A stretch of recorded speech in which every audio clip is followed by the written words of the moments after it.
Cause you're gonna make me scream loud as fuck. Yeah, more. I guess I am. Do it! Get louder, cause I'm not giving to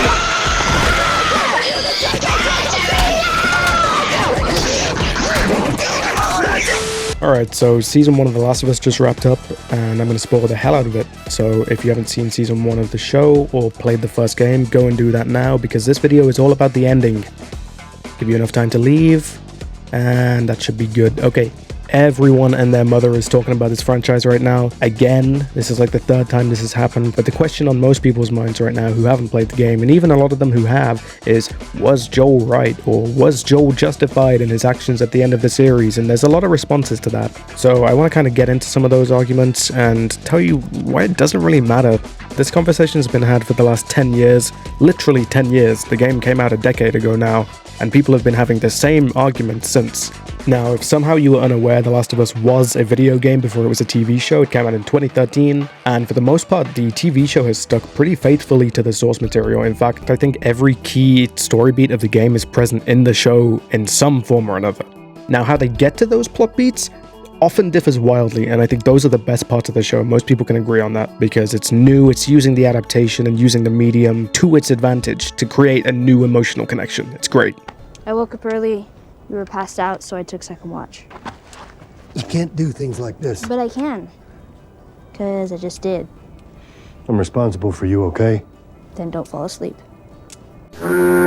Just as one example of this, in the game, Joel needs a car, so the player goes to Billstown to get one. But oh no, the battery's dead, so then the player fights a gajillion infected, and they meet a bloater, and they have a massive shootout in the school, and then they escape from the car to live another day, and they have a little bit of character stuff on the way, you know, it's nice stuff. But then in the show, HBO dropped an hour-long love story about two characters nearly entirely devoid from the main cast, and it serves just to build up the world and showcase some of the story's core themes and tell a story. An entirely new story with what are functionally brand new characters, but at the end of it, Joel and Ellie still get their car. It's not part of the game whatsoever. It's kind of alluded to, but even then the illusions are entirely different. I had somebody that I cared about. A partner. Somebody I had to look after. And in this world, that sort of shit's good for one thing. Getting you killed. So you know what I did? I wisened the fuck up. And I realized it's gotta be just me. It's hard to argue if one is better or worse than the other because both of them fit their medium perfectly. You might be wondering why this is all relevant to the finale, and the reason that it's relevant is because the finale is not at all like this episode. It's basically beat for beat identical to the game. The only big difference is the exclusion of an infected sequence in the video game, but the show does that a lot, which is its whole other conversation. But just to give my 2 cents on it quickly, the show's called The Last of Us. It's not about the infected, it's about the people. It would be nice to see more of the infected, and that's something that I'm confident is going to happen in the later seasons, but at the end of the day, we got a great piece of TV, so I'm happy with what we got.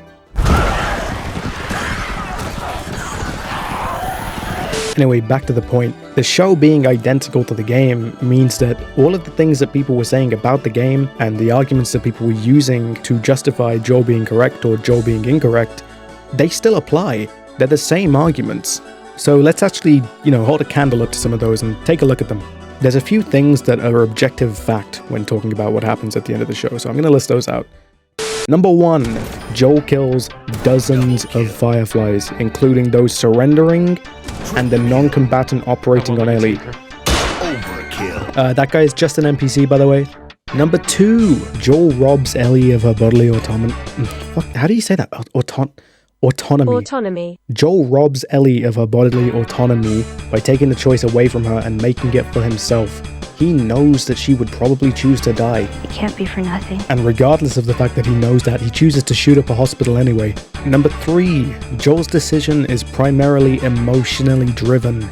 Yes, you can point to the doctor at the start of the show saying that a cure would never be possible. It's not even possible to make them. Or in the video game, there's a bunch of recordings and stuff. But Joel doesn't know these things. You really think Joel is canonically sitting down and listening to audio tapes in this? No, he's going on a fucking murder rampage because he wants to keep his new daughter. Yes, I do.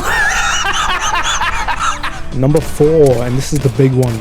Joel lies to Ellie about all of this. They've stopped looking for a cure. Ellie is just like Joel in a sense, in that she doesn't feel she can truly trust anybody except for him. The way I interpret the ending is that Ellie knows that the one person she trusted looked her in the eye and fucking lied to her. I swear. So now she can't trust anybody. Okay. And we'll see the consequences of that later on. Joel, in a lot of ways, is responsible for the person she becomes.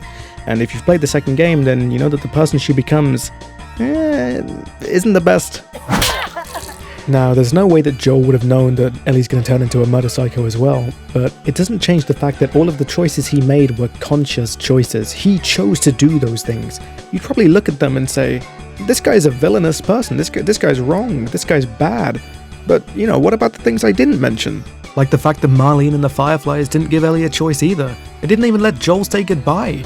We as the audience don't know if a cure or antigen of some sort is even possible in modern times, yet alone with 20-year-old technology from what is essentially a terrorist cell.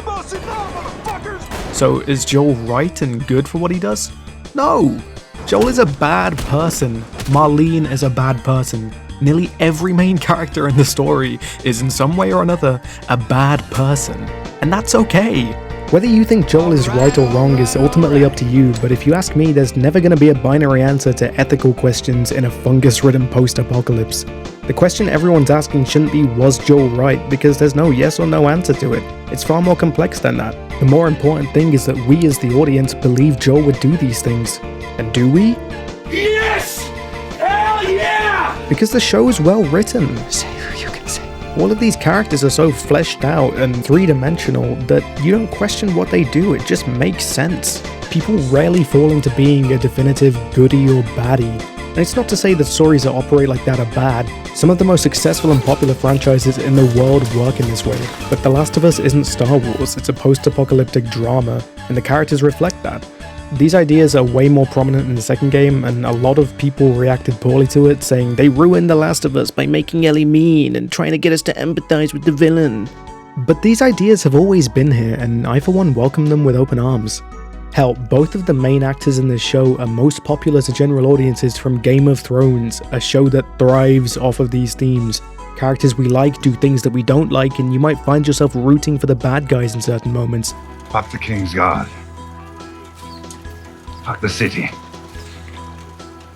Fuck the king. It's no big surprise to me that part of the reason that people hated the ending of that show is because by the final season, all of those ideas were gone and Cersei turned into Darth Vader. I really hope that HBO has learned from their mistakes and realized that being confronted and challenged as a viewer is what made Game of Thrones so popular, and that they don't shy away from it for The Last of Us. It's okay, in fact it's good for adult stories to have complex themes. But with all that being said, I'm really excited to see how the showrunners handle Season 2 of The Last of Us. Just be ready for the online shitstorm to ramp up one more time, and for people on both sides of the coin to completely miss the point. And it's also worth knowing that HBO definitely isn't afraid of bashing Pedro Pascal's skull in.